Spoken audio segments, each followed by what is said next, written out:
एक छोटे से गांव में एक गुनाहगार शख्स रहता था। वो शराब और दीगर गुनाहों का आदी था। लोग इससे दूर रहते और उसके बारे में बुरा भला कहते थे। एक दिन उस शराबी की तबीयत बिगड़ी और चंद ही दिनों में उसका इंतकाल हो गया। इसके गुनाहों की वजह से कोई भी इसकी मदद करने को तैयार न था। उसकी बीवी ने उसके जनाजे का इंतजाम करने के लिए मदद तलाश करने की बहुत कोशिश की, लेकिन किसी ने ताउन नहीं किया। सब ने कहा, ये शख्स शराबी और गुनाहगार था, हम इसका जनाजा नहीं पढ़ेंगे। मायूसी में औरत ने अपने पास मौजूद थोड़ी सी रकम से मजदूरों को जनाजा उठाने में मदद के लिए किराए पर लिया। वो लाश को गांव की मस्जिद में ले गए। वहां भी लोगों ने नमाज़े जनाजा पढ़ने से इनकार कर दिया। उन्होंने कहा, हम इस गुनाहगार के लिए दुआ नहीं करेंगे। कोई और रास्ता ना देखकर औरत और मजदूरों ने फैसला किया कि लाश को गांव से बाहर सहरा में ले जाकर वहीं दफन कर दें। वो सहरा में एक पहाड़ के करीब एक जगह पहुंचे। वहां एक बहुत मशहूर बुजुर्ग रहते थे जो अपनी इबादत और ज़ुहद की वजह से जाने जाते थे। वो बुजुर्ग दूर से जनाजे की तरफ इस तरह देख रहे थे जैसे वो उसका इंतजार कर रहे हों।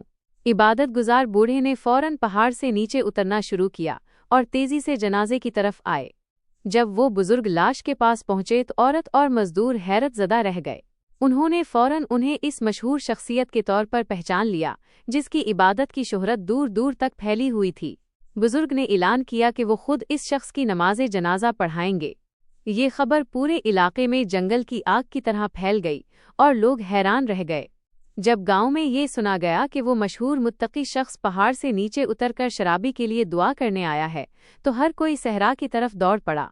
सहरा लोगों से भर गया। अब उस शख्स के जनाजे में एक बहुत बड़ा हुजूम था जिसका कोई नहीं था। बुजुर्ग ने नमाज़े जनाजा पढ़ाई।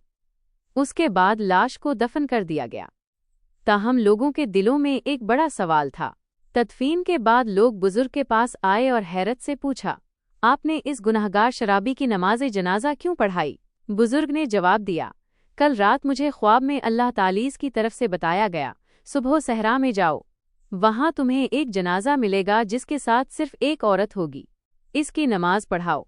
फिर मुझे ये भी बताया गया कि इस शख्स को बख्श दिया गया है और अल्लाह ने इसे माफ़ कर दिया है, इसीलिए मैं इसकी नमाज़े जनाजा पढ़ाने आया हूँ। बुजुर्ग ने मुतवफ़्फ़ी की बीवी को अपने पास बुलाया और पूछा, तुम्हारे शौहर की जिंदगी कैसी थी? क्या वो वाकई इतना बुरा इंसान था? औरत ने रोते हुए कहा, जी हाँ, मेरे शौहर के बहुत से गुनाह थे। वो शराब पीता था और अपना ज़्यादातर दिन में खाने में गुजारता था। इस पर बुजुर्ग ने पूछा, गौर से सोचो, क्या तुमने उसमें कोई खैर नहीं देखी?